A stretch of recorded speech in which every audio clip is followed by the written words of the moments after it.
We'll get started with Michael and Jared. Nick, thanks for the time. Curious if you could give us an update on Tavon Gray. We saw him pull up lame. And then secondly, at what point, either as a coach or as the club, do you worry that maybe his injury is becoming more chronic? Tavon is still working. We're not ruling him out 100%. It's going to be hard for him. It's going to be difficult for him. He obviously pulled up in the game and he's had this abdominal complaint. But it's nothing that we're not incredibly worried about it. We know that our medical team will work with him.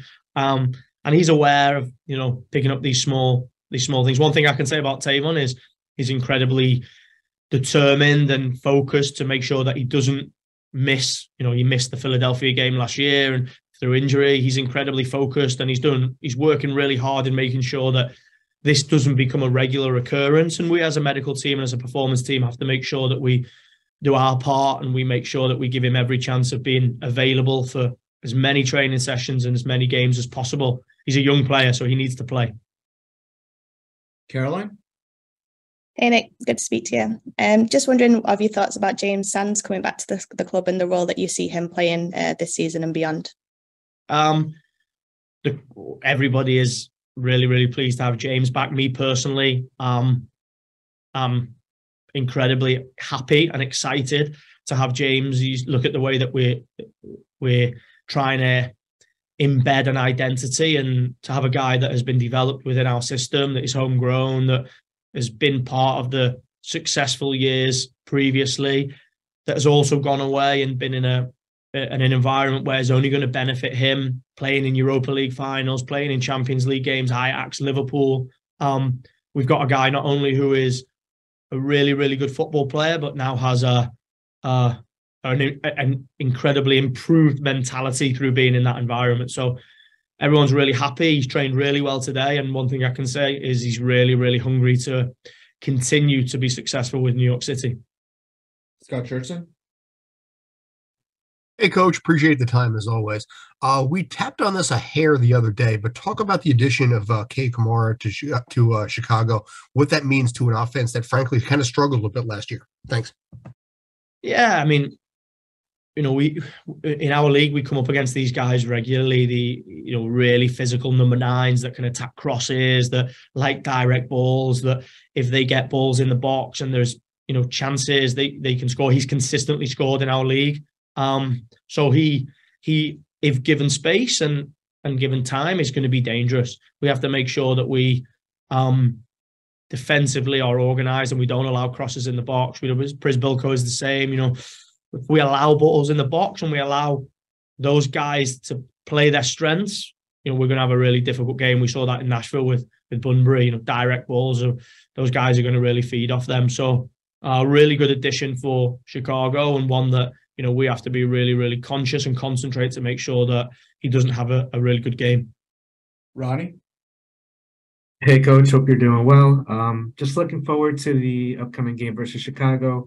I just wanted to ask if you possibly saw it as a slight advantage that we have a game under our belt versus Chicago playing their first game of the season, and possibly us having a little bit of time to correct some mistakes and things to work on. Thank you, Coach. Yeah, I don't know if it's an advantage over them because they have or they haven't played. I don't know what their pre-season as a whole has been like. We've seen some games, but I think for us it's definitely a positive because, like you say, we've had a chance to play. We've played in front of a big atmosphere. We've played a home opener away. Now going into this game, we've had a chance to reflect on the game. We've been in the video room. We've looked at where we feel we can be so much better, but also where there was some really good positives in the game, and the players are really hungry to get out and play again. Michael Andre?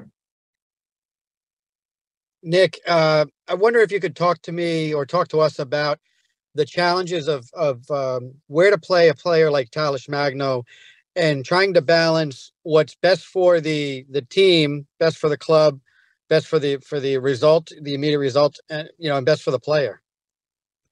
Yeah, I think ultimately, I've read stuff this week about, he is a 9, he isn't a 9, he should play off the side. Ultimately we had a playoff run last year where he played as a 9 and we were really successful. So we've also had many games at the start of last season where he played off the side, off the left, and was, a really big player for us. You see in the Nashville game, he played as a 9 in the first half, and he played off the side, off the left in the second half. And I thought when we can't get any flow in our attack, he has the individual ability where we just give him the ball and he can be that player that gives us a spark. I think you'll see him playing both positions. I think from the start, he can play as an 11 off the side, coming in off the left. I think he can then go in the 9 and we can put Thiago Andrade there. So I think versatility for him gives us flexibility tactically. And I think that is a good thing for him, but also for the team. And final one, Adam. Yeah, we had the opportunity to speak with ex-player Tony Rocha this week. And he mentioned that you were one of the people on the coaching staff that he actually connected with the most, specifically stating the banter that you had and brought to the team. Is that something that you still try to bring to the boys, or have you kind of had to change up that style? I think ultimately my personality is, we work in football and we should enjoy ourselves. And we should make sure that we enjoy working together as a team, coaches, players, support staff. But when it's not right, we have to be honest, and we have to be, open and honest and respectful when we're giving feedback. And whether that's having, a laugh with the guys and having rapport with individuals, or whether it's being really honest and, talking about players' game, where it's been good, where it needs to improve. I'm just me. I don't change whether I'm assistant or head coach. I'm here to improve our players and to make sure that our team improves and we win football games.